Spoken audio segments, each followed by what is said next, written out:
Reagan and welcome to the start of another reading vlog. This reading vlog I'm very excited about because I think it's going to be a little bit extra cozy. And that is because Clay's actually out of town for work, and when Clay's out of town, I just go full introverted self. I do all of my favorite hobbies. I read all of the books. I don't leave my house. And I like to rebrand, becoming like a little bit of a recluse to being like a cute little homebody doing a little bit of a read-a-thon moment. So that's where we're at. The next 48 hours or so, I'm gonna try to read and do as much as I can around the house and enjoy all the cozy atmosphere and vibes.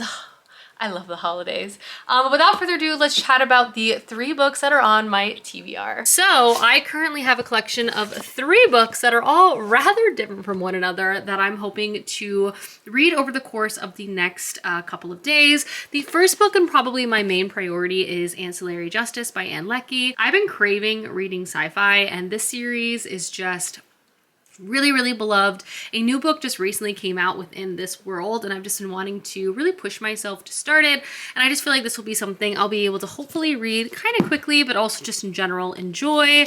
Next, I have finally restarted Fool's Quest by Robin Hobb. I read 60 pages of this book last night. Obviously, I'm loving the second installment to the final trilogy by Robin Hobb. My hope is to finish it by the end of the year and then finish the 3rd and final book early in 2024. It's been breaking my heart, breaking my soul, but the journey is excellent. And I'm happy to finally be kind of breaking ground on this once again. This probably won't be my primary book to feature because obviously, you know, reading the 9th book to an entire universe of stories is kind of hard to chat about, but I will do my best. But I do want to make some progress in this. And lastly, I do want to start reading some short stories from Bliss Montage by Ling Ma. This is a short collection of stories, and I believe all of them are kind of absurd. So I feel like they'll be like shocking and entertaining and could create some very interesting dialogue. So I want to read a few of those, get some progress into this, but really focus on reading some good old-fashioned sci-fi with Ancillary Justice. But yes, I'm so excited to spend some quality time with you guys over the next couple days. It's lunchtime though, so let's go construct a sandwich, and then I'm gonna focus on finishing my work, and then it's gonna be reading time. Alrighty, lunch today is very exciting because it's one of my favorites, which is an egg salad sandy. It's very easy to put together because you just boil some eggs and then mix it with mayo, milk, salt, pepper, a little bit of sugar. I also had some relish, and enjoy. It's so good. Milk bread here is key, which I picked up from my local 85-degree bakery. So I'm going to start constructing this to enjoy now, but I truly cannot wait. Egg salad sandy is complete. I'm gonna go enjoy. Let's go, Millie. Sorry if you can hear my dishwasher, but I have decided to attempt to make my own mocha.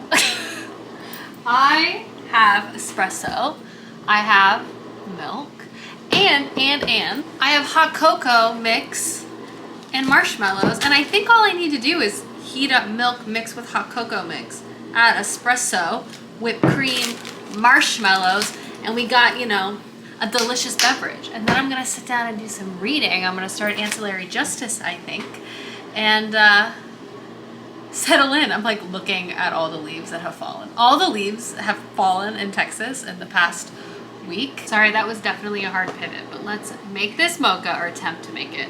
I think it'll go well. It seems straightforward, right? And let me show you my backyard. So here's our deck. The gutters are maybe the funniest part. I mean, it's overflowing. And then just all the leaves in the backyard. We even pre-raked the first bout of leaf falling into big piles, but it's leaf apocalypse at this time. Alrighty, so I'm brewing my espresso and hoping I place this correctly as to not make a mess. We did it. Double shot. I've put my hot cocoa mix in a cup, and I'm heating up my milk. I'm gonna mix this, add the espresso, marshmallows, whipped cream. This is where we're at. We're just on the final steps. I did the marshmallows here so they could melt a bit, and then obviously, oh my gosh, as my grandmother would say, gosh. Oh my gosh, this looks so good. Guys, this is honestly stupid good. It's so good. So I'm gonna enjoy that. get a little caffeinated, have a little hot chocolate, and start Ancillary Justice, which again is kind of my primary book for this vlog, at least I hope. I have a feeling I'm gonna really enjoy this book. I'm really hoping it'll be a knockout. I'm really trying to focus on like possible final books I could sneak into my favorite books of the year for the month. That's what I'm on the hunt for. And so far this month, I feel like I've been rather successful in reading things I've really enjoyed. So anyway, I'm gonna sit down now and read. Just a quick bask in the holiday glory. I should be drinking hot chocolate all year round, to be honest. Alrighty, friends. Oh, there's Millie. I have my first reading update of this vlog. Excuse the fact that I'm using my phone as a bookmark, but I've read the first 50 pages of Ancillary Justice. And I'm very intrigued by this book, but it definitely took me a minute to get situated in this story. And I would probably say I'm like barely hanging on following. But even though I'm definitely confused and just trying to parse things out, I like this feeling. I love this feeling of discovery, an intricate sci-fi setting where I'm just trying to parse how things work, who are the power players, what happened, what's happening.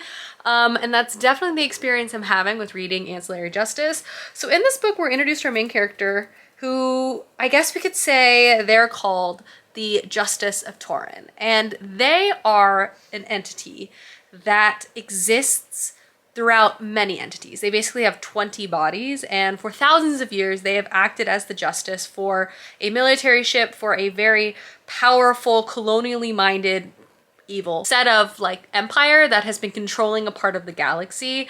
And they are emotionless. They are kind of like AI, but living in bodies, but they have awareness through so many different bodies at once. So they're constantly looking and experiencing like many things at once. But fast forward, we're introduced to our main character, who is on this like remote icy planet, and you gather that they're no longer living in this sort of multi-reality experience. They're no longer connected to these multitudes of bodies, and they're seemingly no longer connected to the government or the ship that they also existed in as sort of the AI intelligence for this place.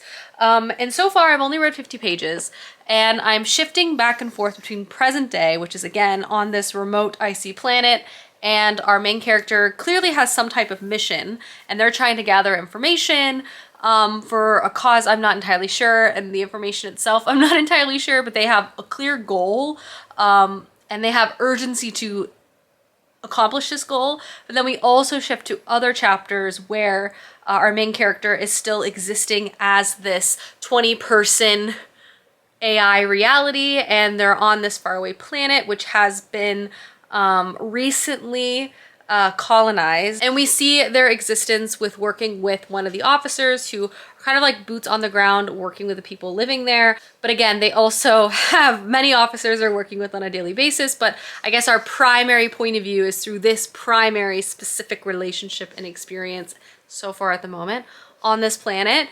It has been an experience to try to understand what the heck is going on, but so far this perspective of self and gender, and just like functionally how we're shifting through so many different angles and perspectives across chapters is really, really interesting. I'm intrigued both in the writing style and the structure, and there's a clear mystery at play here that I'm like trying to parse out too.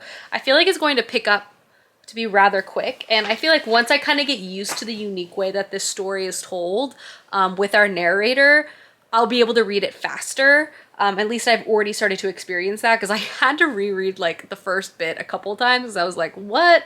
Who? What is happening? But so far so good. I'm really liking it. And now I'm gonna change into PJs and get settled in for the rest of the night. I think I'm gonna watch Outlander and do my finish my Lego set. That's the plan. But 50 pages have been read. I'm pleased with that, and I will check in a bit. Christmas PJs are of course on. Best night ever. All right, now it's time to go watch Outlander. All right, it's time to finish my Lego. I've been holding off because I haven't been wanting it to end. I really don't have very much left at all. I'm really just constructing the 2 final trees that go with my cabin. These little roof panels are also removable. As you can see the inside, it's so cute.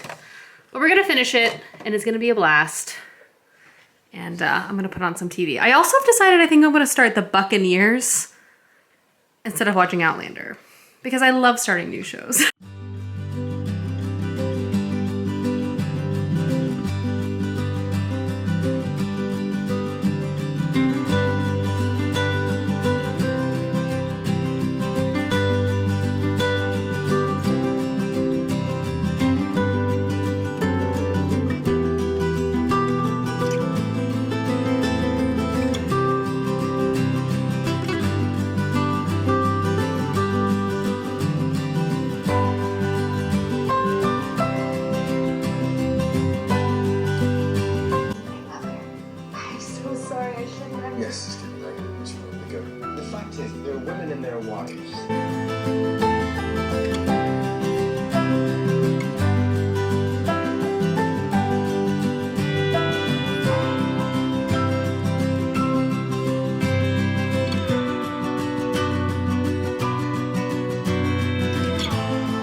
Lego.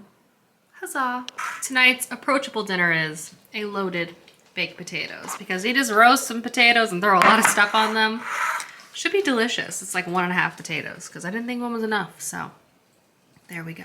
I'm happy to report that not only was my baked potato delicious, but I breezed through the first 2 episodes of The Buccaneers, which is so fun. I highly recommend it so far. It's definitely like a pretty melodramatic but romantic show. I love that it centers kind of a group of girlfriends from America who are coming to England, and everyone wants them for their money, but they hate that they have to associate with Americans. It's very dramatic and funny in that capacity. Also appreciated that it's not necessarily like a true representation of the time period. Like, it's a period piece, but also like not really.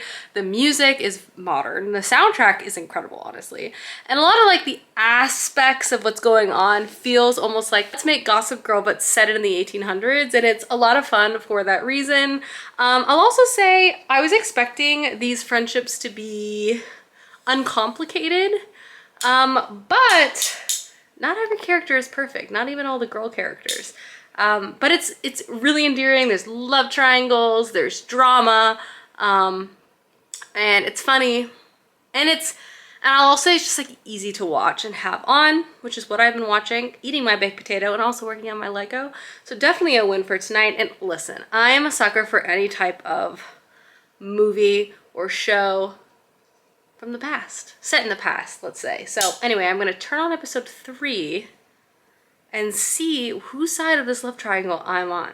To be determined. Hello everyone, after a 3rd episode of Buccaneers, I've come to bed. I have my faux fireplace on. Matilda and I are chilling, and I'm gonna sit down now and read more Ancillary Justice. Buccaneers, I will say, is a fun show. It's by no means like mind-boggling, but there's just so much melodrama and angst. It's, you know, exactly what I need to keep myself entertained. You know, if you like Bridgerton, you're gonna like The Buccaneers, you know? But anyway, totally different vibe, which is Ancillary Justice, which I'm gonna sit down and read now, which I'm really looking forward to. And then, yeah, you know, it's been a great night. I had a baked potato, TV, finished my Lego, reading sci-fi. Great time. Woke up to a lovely rainy day, and the leaves have gotten even more out of control. But it's also time for coffee, and I'm gonna sit down and read more Ancillary Justice, which I made pretty good progress on last night. And I'm really getting situated within the narrative. I'm really liking how it's written. I'm really intrigued by this dual timeline, I suppose. And the gender aspect of the book and how gender is expressed is so interesting. Hello, let me adjust you a bit. I've been reading, and I also just owe y'all a reading update of Ancillary Justice by Ann Leckie. I've read 150 pages of this book. I'm really liking this book. I am hooked. It is both like really propelling me through the narrative with the plot, because there's clearly a conspiracy and a revenge tale kind of at the heart of the story, but also the world, the structure, and the perspective is so fascinating. It's like getting me hooked from multiple different directions. Like, I want to just sit down and read this book. Every chapter I read, I'm like hooked even further. And structurally, how it's written, kind of combining elements of the present. Our main character, Burke, is they are out on their quest for revenge. But we also again shift to the past, to like significant moments from Burke's past as an ancillary, and also a ship, the Justice of Torin, and how all of those things are interconnected. But to give more clarity on what this book is about, because I will say, jumping into this book, it will be confusing in the first little bit, but I promise, at least in my experience, you'll begin to kind of grasp what's happening, but also understand how the characters are functioning in this world, which adds like a whole nother layer to the experience too. So our main character is Burke, who is a solo AI individual from basically a corpse that was once a human, but in this sci-fi world, they take these corpses and basically erase who they were before and bed in them like a new person, and then connect them to multiple bodies, which is what our main character was once a part of. They were basically a ship which is the Justice of Torin, and also through the ship connected through 20 different bodies, and that was how they experienced the world for like thousands of years, both as a ship but also as these like 20 individuals, boots on the ground. This experience through so many different eyes, ears, brains was how our main character existed for a very long time. So obviously this transition to an individual existence is going to be very different for them, and it's a clear commentary on like the concept of personhood, what it means to be alive, like all of these things, because these ancillaries are often viewed as like a tragic result of a very powerful kingdom, basically taking people and forcing them to be transformed into this thing. But what does it mean after they have been transformed? Are they no longer allowed to be human? Or is their perceptions of who they are and how they function in society, well, very different than the typical human, not allowed to be viewed as like its own thing? And Burke, as an individual, like experiences that. Two, another thing that this book does and brings to the forefront is the conversation around gender. One, Burke, as our main character, really doesn't distinguish gender, and they know a lot of different languages, and it's often a point that different languages and different cultures view gender very differently within their language and also just like functionally in their society. Burke basically just says everyone is a woman, but you quickly gather that that is not the case, and that there are a lot of characters that belong to an array of genders, and it's really just dependent upon what language that Burke is speaking on. They'll just guess and assign gender. They're not purposely trying to insult anyone or like be incorrect. They just functionally do not grasp the concept of gender, creating a really interesting narrative experience because we have a lot of unconscious associations with gender. Like how we view and interact with these characters is constantly evolving and really showcases how gender can be viewed in lots of different ways. And I think that's a really interesting add to this book. And then alongside all of those interesting like narrative discussions, there's the sci-fi plot, which is interesting. Like I still have no idea really what's going on, but like in a great way. Burke is trying to get revenge, and their idea of revenge is like to kill the most powerful leader in this solar system. Basically, the solar system is controlled by this like empire. They are very like military and colonially minded. They go to different planets, they take them over, they have boots on the ground, they force people to assimilate to their cultural perspective. And there is a ruler that sort of oversees all of this, and they exist within thousands of different bodies across the entire solar system, and Burke wants to kill them, which is obviously not a straightforward task because again, they exist within 1,000 different bodies. So we're following Burke in present day as they're like pursuing this desire, but we also flash back in time to like a significant assignment that our main character Burke had as the Justice of Torin and as these 20 individuals as ancillaries on this planet, that you clearly begin to see like the beginnings of some conspiracy that's happening within the empire itself. And I also think when Burke is beginning to start to conceptualize their own idea of like personhood and the ability to make decisions for themselves and not just act based on orders alone. But again, I'm not entirely sure like how these two storylines are like completely connected. It's just that clearly that this sequence of events in the past is informing who Burke is now and informing their decisions now. And the conspiracy of it also is hooking me. Like I am just like grasping at figuring out what is going on, and I'm like hooked at that process. It's just so interesting. And I've read this much, and I'm gonna definitely read more today because this book has hooked me. Like I really cannot put this book down. And after you get past that like bout of confusion, which you will be very confused, at least I was in the beginning, and you get your handle on how this world sort of works, ooh, it gets so addicting. But now I need to go get dressed. I got stuff I gotta do, unfortunately. But dang, Ancillary Justice is good. I can see why this won the Hugo Award because it's so interesting. Hi, I got dressed, sort of. We're wearing the Phoebe Bridgers I Hate Your Mom shirt and a sweater. And for lunch, we're keeping things real simple around here. I'm making a PB&J with my milk bread, and I'm gonna go watch the Real Housewives of Salt Lake City with this PB&J, and I think I'm gonna cut up an apple too, but you know how it is. So here we go. I could honestly eat a peanut butter and jelly every single day. And sometimes there are weeks where I do do exactly that. But I've never had a peanut butter jelly on milk bread, so this feels like a very exciting discovery for myself. I like lots of peanut butter. I'm also a believer of just good old-fashioned grape jelly for peanut butter and jelly. No fancy jams are allowed on this sandwich. Oops.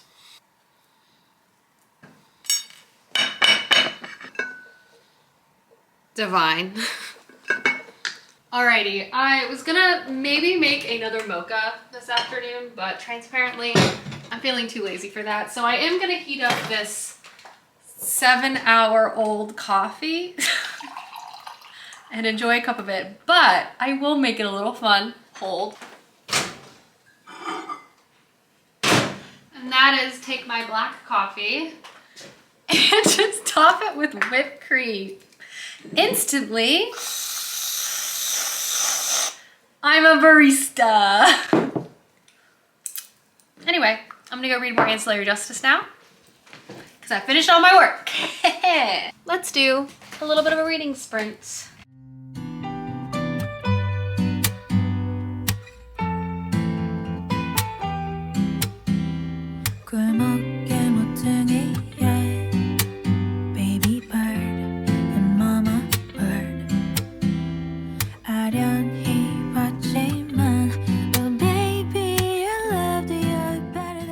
Ancillary Justice is bananas. It's getting so good. But it is officially evening time and I'm actually gonna start making dinner. My friend Lucy's actually also coming over. We're gonna have a bit of a movie night tonight, have some tasty food, some Christmas cookies, and watch Sleepless in Seattle, which I've actually never seen before. Dinner shouldn't be too hard, though I do need to get started on the potatoes now. So we're gonna peel some potatoes together, I think, and we'll keep cooking from there.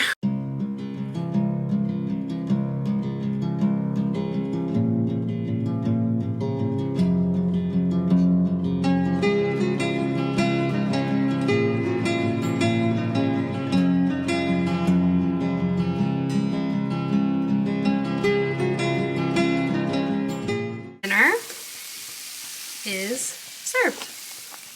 And then we're gonna go watch Sleepless in Seattle. You called him on the show because he can't sleep. And there are many more cookies there a short time ago.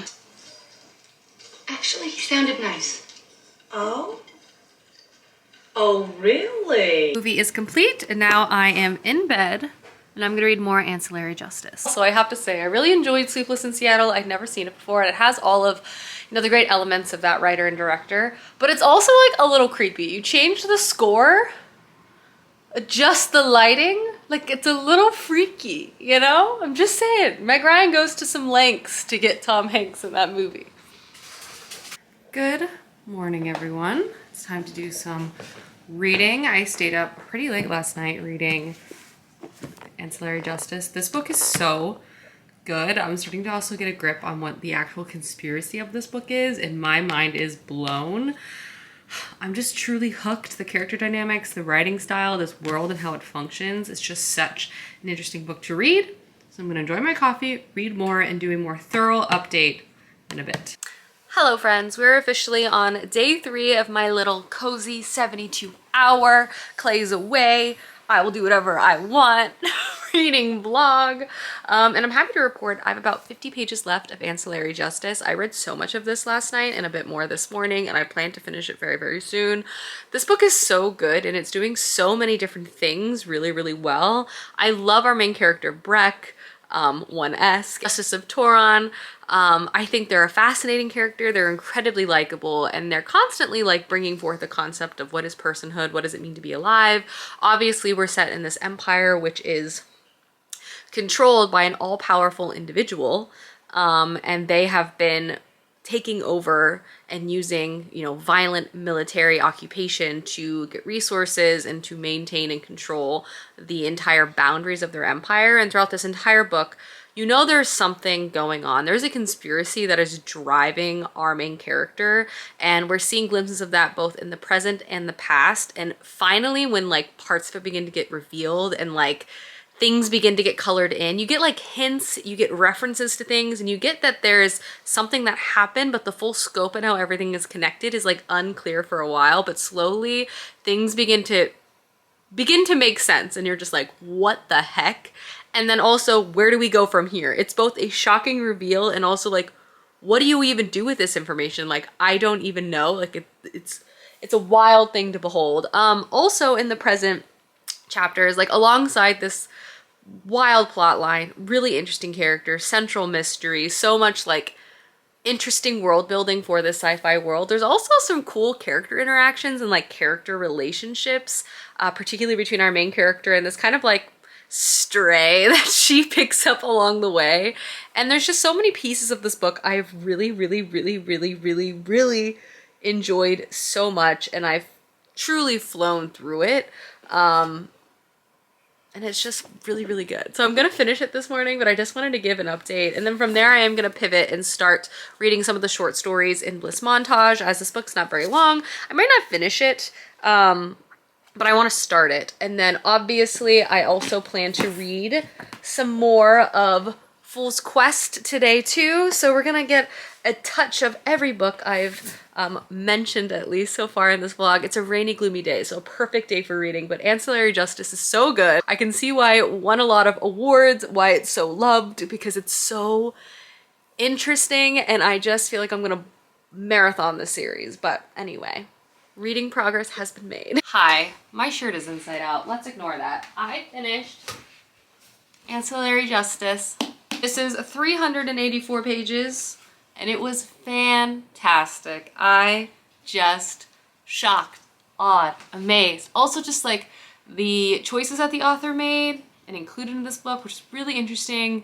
And I just really enjoyed this story from beginning to end. This coupled with the 60 pages I have read of The Fool's Quest, which is really good too.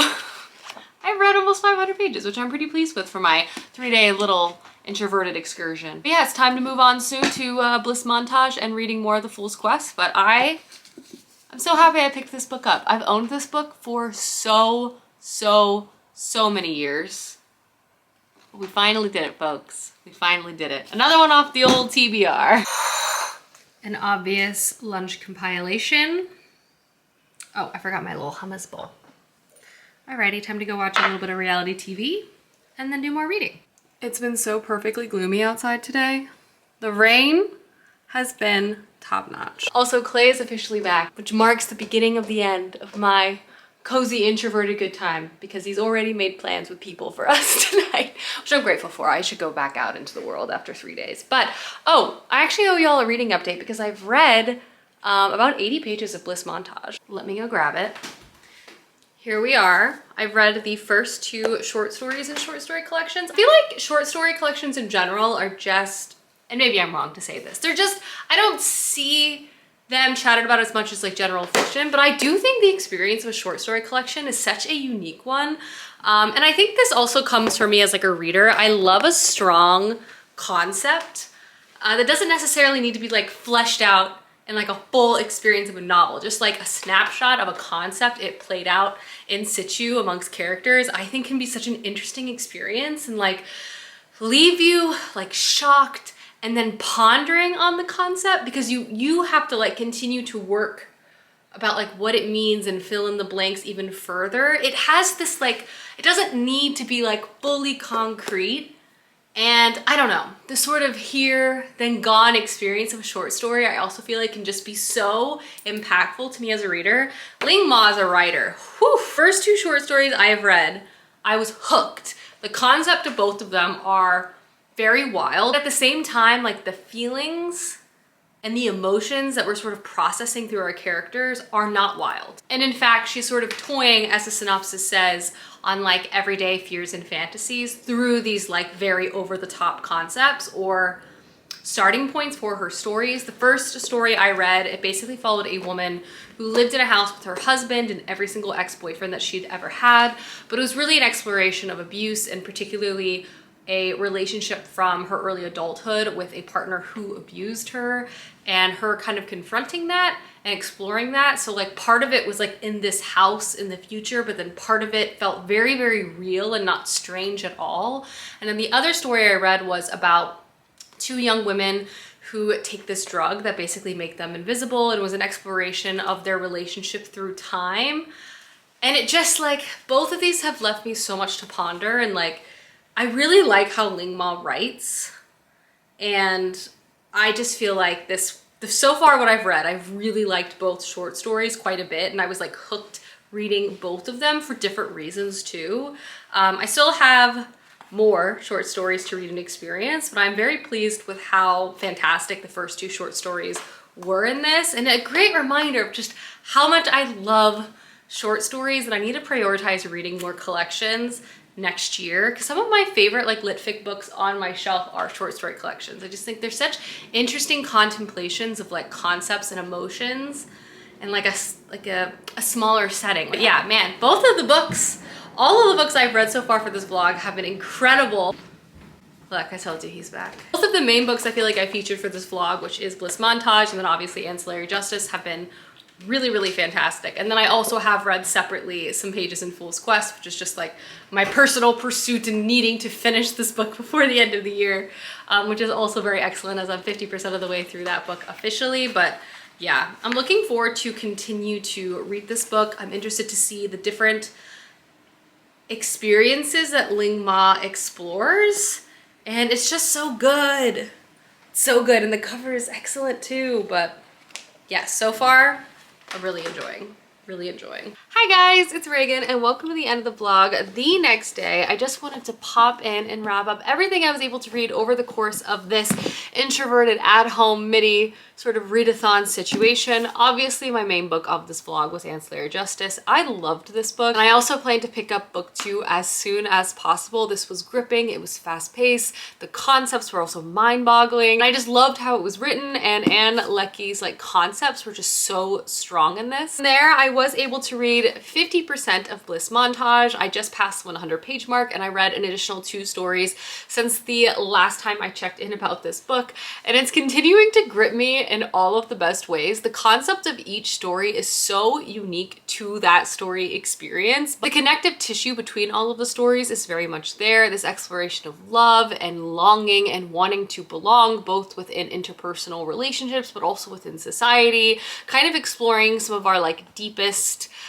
insecurities, and kind of bringing all of that to the forefront has been very, very interesting. And that, coupled with each short story really having such a bizarre concept, it really makes you explore these topics in a different way, at least from my point of view, and I've been really enjoying it. And then from there, I also read 100 pages of Fool's Quest by Robin Hobb. I'm officially back into the reading experience of this book. I know I didn't really touch on this very much throughout the vlog, but this of course is the second book to the final trilogy within the Robin Hobb universe. We're following Fitz at a later chapter in his life, going out on one final quest. The depth of emotion I have while reading this series so far has been a lot. I loved the first one. I loved the slower sort of family-oriented pacing, the pain I'm feeling with Fitz, and also the growth within Fitz's character has been really lovely to see within this installment. I feel like he's constantly growing and evolving. He is a character that has a lot of internal self-reflection. He's a moody one. He's an emotional one. He's relatable. He's a Cancer, just like me. But this has been really good, and I'm really happy that I'm kind of back on this Fitz and the Fool trilogy train, because I need to finish it honestly as soon as possible because it's so good. But I'm about 50% of the way through this officially now, which I am very, very happy with. But yes, that is the end of my little Home Alone introvert vlog. Every book was so good that I picked up, which I'm happy that is continuing to happen for my end of the year streak I've kind of been on. But I hope you guys enjoyed this vlog, and I will see you soon with another one soon. Goodbye.